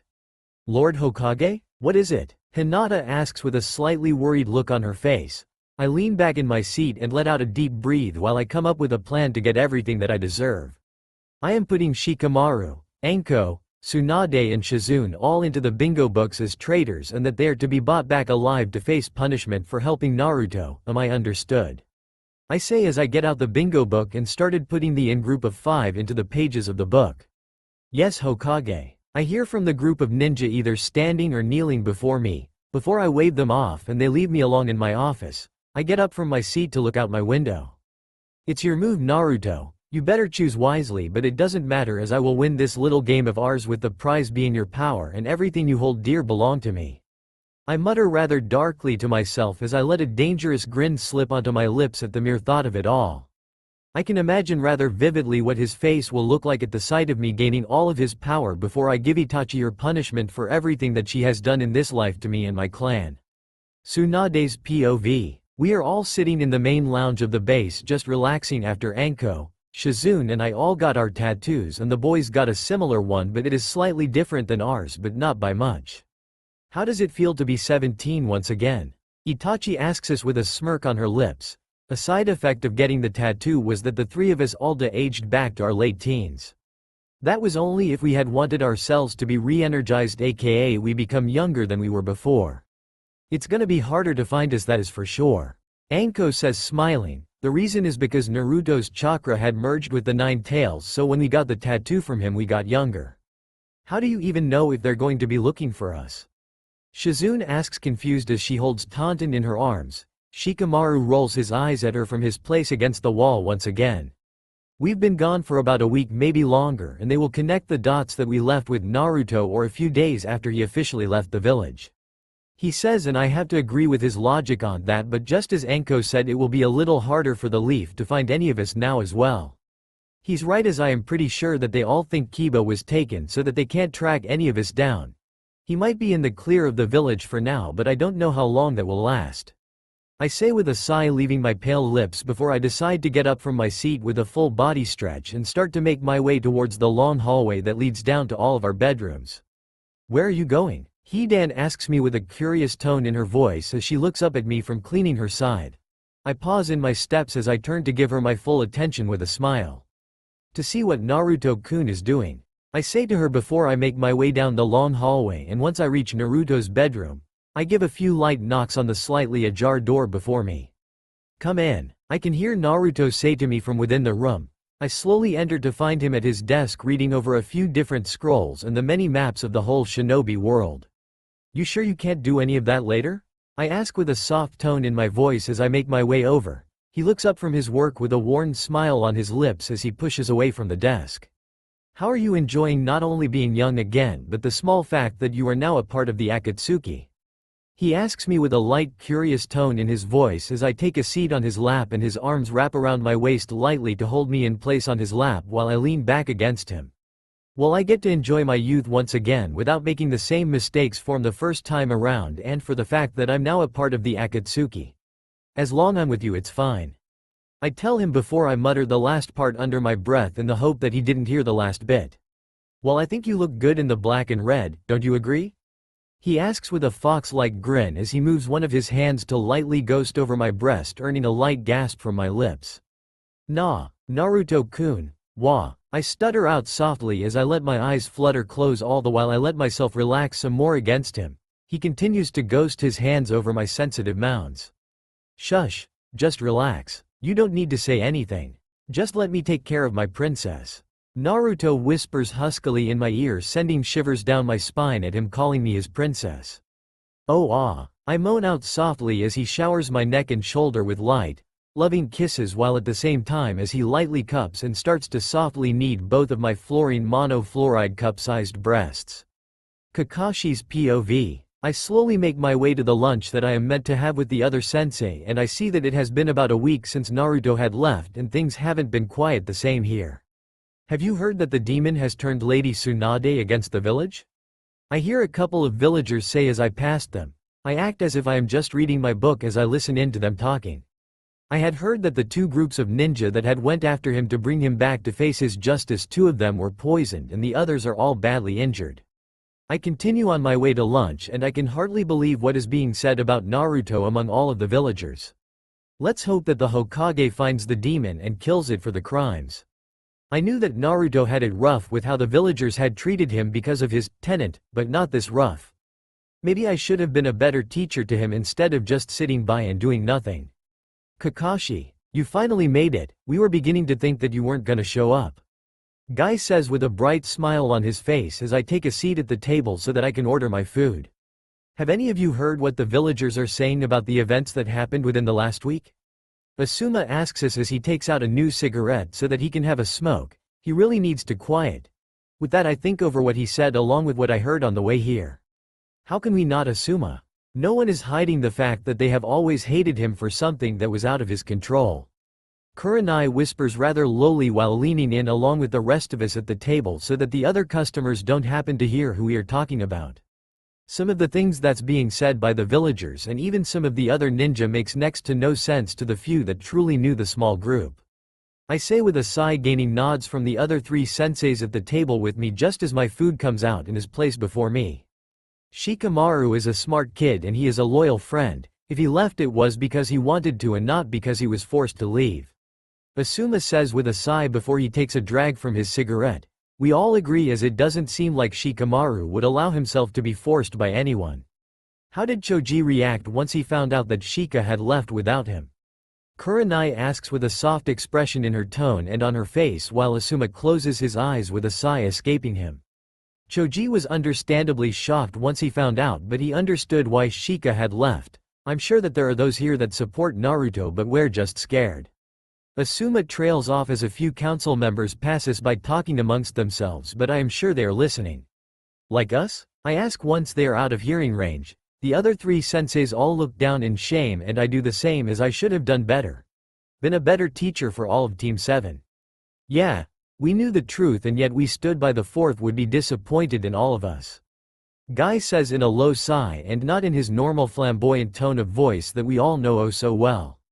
Then we help them from inside this corrupted village, do what we can to find the rest of those that was scared to leave and prove that we are here for him. Kurenai says to us with a fire in her red eyes and we all agree with her plan as it's the best one we have at this moment in time. For Naruto, we all say before we continue to eat our lunch while we think of ways that we can help Naruto without the village finding us out. I just really hope that it's not too late for us to show him that we do care and that we are there if he needs us by his side once again. Naruto's POV. All 15 of us are right now sitting around the large table that we have in the planning room of the hideout with a map on the table spread out to show the whole ninja nation before us. Now that we are all on the same page here, what is the next step? Anko asks the room with a raised eyebrow and arms crossed. My gaze travels over the room from my place at the head. We find, talk with and possibly recruit the other Jinchuriki so that they know that there is a place that they will be accepted, and once that is done we go after the rest of the world. I say to the rest of the Akatsuki as I lean forwards slightly to get a better look of the worldwide map. Alright, but what happens if they for some reason refuse to listen to us at all? Hidan and Kisame both ask me from their seats in confused tones as I think it over cause it is a valid question. Then we do what we must so that all of our planning and time hasn't been for nothing. I give my reply to the question. I watch as they all think it over before they agree with my words. What village do we plan to go and visit first, Naruto-kun? Konan asks me in a slightly confused tone from her place at the table before I point to the sand village on the map before us all. I will need to speak with Gaara about it as he is the closest one at the moment, but that won't be for a while to lessen the chance of our enemies finding us. I suggest that in the meantime we try to find any info that we can get on the lives of our enemies. I explain the first step of the plan to everyone here. They all think it over for a moment before they agree with my words. It's been close to a month now since the 5 of us all left the village and joined the Akatsuki along with Naruto. In that time we have been tested to make sure that we are 100% on Naruto's side by the other girls, and it hasn't been a walk in the park either for any of us here. I'm glad that's over with.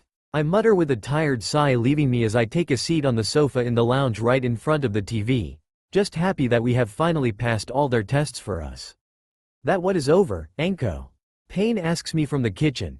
I look over at her to see that she has a raised eyebrow and a knowing smirk on her face as it's her turn to prepare dinner for us all. The tests that you all had for us this past month to make sure that we are truly on Naruto-kun's side and not the leaf. I tell her with an instinctual wave of the hand, and before I can turn the TV on I gain a light laugh from the redhead. I raise my own eyebrow over at her in confusion. We had to make sure, and the fact that you completed them all without much of a fight means a lot. Pain says with a smile as a few last laughs leave her before she continues to prepare the food with that small smile still in place. I decide to get up and make my way over to help her out. I thought you would like some help as most of them will be coming back from missions. I explain with a smile as she looks at me with a confused expression before it becomes one of thanks. You don't have to do that, but thank you, Anko. Pain says with a grin just as I pick up a knife and start to cut up the different vegetables and meats for what looks like a large stew tonight. That smells good. We abruptly can hear Hidan say as the other girls all head into the main room of the hideout after their current missions, and from the looks of it their missions were fruitful. Dinner should not be too long now, around 5 to 10 minutes away, so why don't you all go get a shower while you wait? Pain says with a smile while the others go to do just as she asks. I look around and I notice that Naruto isn't with them. In fact, I think I haven't seen him all day. Have you seen Naruto-kun at all? I ask as I start to get bowls and other cutlery that we will need for dinner while she adds the last few touches to the meal. She shakes her head, showing me that she hasn't seen him today either. I wonder what he could be doing at the moment then. That smells truly divine, my beloved Hiwa and hubby. Naruto says to us with a kind warm smile on his lips after he appears in the middle of the room before us in swirl of fire and shadows. Thank you, Naruto-kun. Pain and I both thank him with a light blush at his words before we go and place the meal down on the table as the others come back in looking rather refreshed. So what have you been up to today, Naruto-kun? Zestu asks as we all take a seat to eat, with Naruto being at the head like he always is at mealtimes. We all nod in agreement with her. I was talking with Gaara about some things and checking in on how Shikamaru is settling into his new place with Tamari. He says before taking a bite out of his food, and he lets out a light hum with his eyes closed before he continues to eat the meal before him. After dinner we make our way back to the main lounge room and relax after a rather long day for most of us here. So how was everyone's missions? Tsunade asks the room with a raised eyebrow, as until this afternoon those of us from the Leaf weren't allowed to join the others on missions.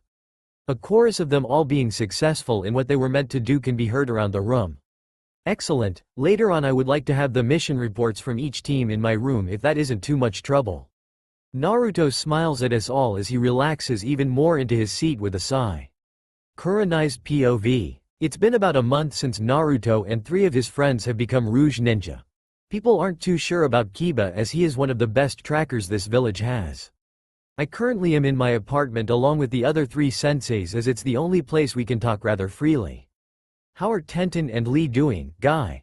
Asuma asks our green spandex wearing friend as he goes for a new smoke but stops because of me glaring at him. I do not want my place smelling. They are fine as Sakura was able to find an antidote for them thanks to her short time under Tsunade's teaching, but he says from his seat, and we all have to agree with him on that. Even if none of us like how our students have turned out, that doesn't mean they deserve to die. But what, Guy, what else do you need to tell us? Kakashi asks him with a rather worried tone in his voice to match the equally worried look in his visible eye. Guy lets out a sigh as he looks out the window overlooking the village for a couple of seconds as he gathers his thoughts. It was very close to them dying and that they are still recovering in hospital. Guy says, and before anyone can speak, in a puff of smoke Akamaru appears in the center of the room with a scroll. Akamaru, what are you doing here, boy? I ask, feeling confused as he looks around at us all with a calculating gaze. With a nod of the head he placed the scroll in my lap and lies down by my feet. Maybe it could have something to do with the others? Asuma asked, just as confused. I pick up the scroll and read it out loud so that the others could hear what it had to say as well. Sensei, if you were reading this, then Wolf deemed it safe, and I know that you care for our dear fox in your own way. We have realized that there are those who are scared to have openly do what was done, so we ask you to gather those souls and be our inside eyes and ears. Wolf will stay with you for your answer. Also keep an eye out as a devious little fox will drop by, signed Inu. I look up at the other 3 senseis once I'm finished reading with wide red eyes in pure shock. Even though it's meant to be safe for you to read, they still coded it to be sure. Kakashi says with a proud tone in his voice at how our students, ex-students, are thinking and being cautious. Only those who truly know who they are will understand the whole thing. Asuma says with a light chuckle, leaving him, and I have to agree with his logic on that thought. I look down at the seemingly sleeping dog at my feet with a thoughtful expression before I grab some paper. I notice that Akamaru opens one eye to watch me as I write down my answer before I roll it up. Here, take this back to those that are waiting and tell them that we look all forward to seeing the devious little fox once again. I say, smiling as Akamaru gently takes the scroll from my hand into his mouth, and with a nod to us he is gone in a puff of smoke, leaving us to our thoughts. Has he always been able to pop in and out much like a summon? Kakashi asks with a confused tone and head tilted slightly to the side, much like the dogs that he is contracted with.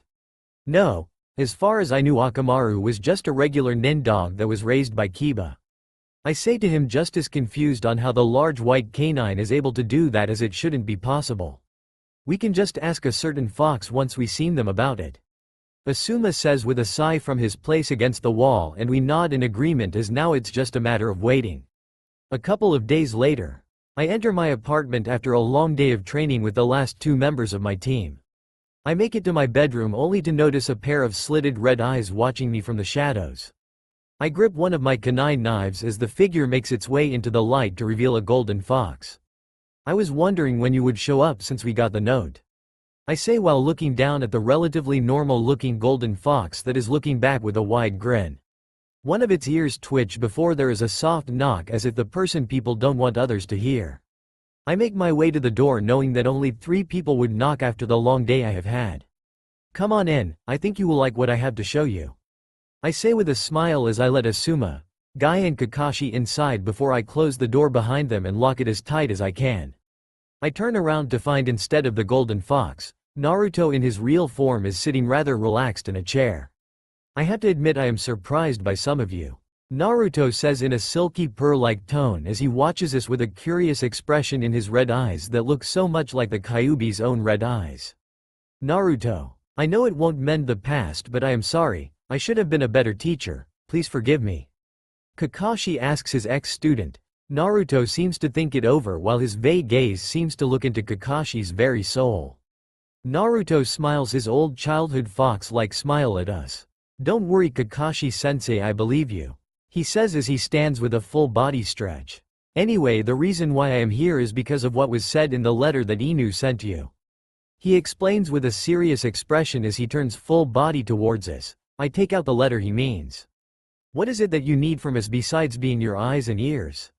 I ask, curious to find out what it is that he has planned. Naruto turns a feral grin with a matching gleam in his eyes. To cause chaos and to gather all of those who are on my side in the shadows, as that can be more dangerous than what is known right in front of your very eyes. He says with that gleam and grin still in place, and I have to say it's a very smart plan for what he has planned for the village.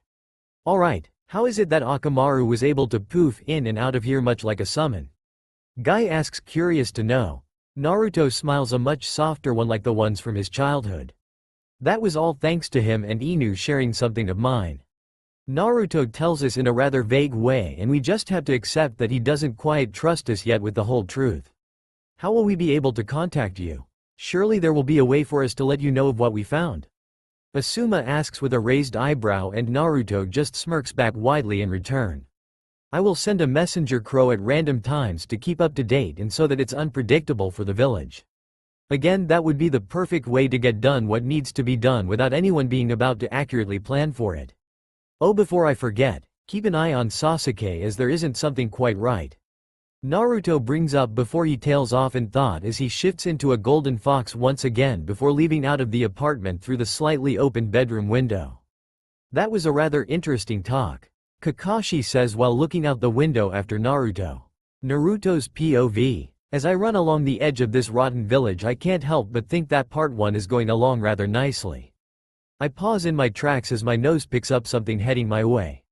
I make sure that my charka is hidden from everyone while I wait in the shadows with narrowed eyes. How is the plan coming along? An elderly male voice asks with a sinister tone. I hold back a growl as Danzo and a couple of his top root members make their way down the street.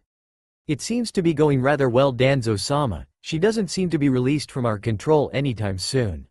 One of the root members say in an emotionless voice, pleasing the old coot. That's good, now if we can only get that blonde monster under my control, then no one would stop us. Danzo smiles darkly at his companions, who don't seem to be affected by how the elder is acting, and my eyes even more. This could prove to be rather fun for me and my girls. Let the game of cat and mouse begin, I mutter once they were gone. I sniff the air to make sure that no one else is coming before I continue on my way out of the pathetic place. Finally guys, this is over. If you enjoy then please like, share and do comments. That's all for now. If you enjoy then please like, share and do comments.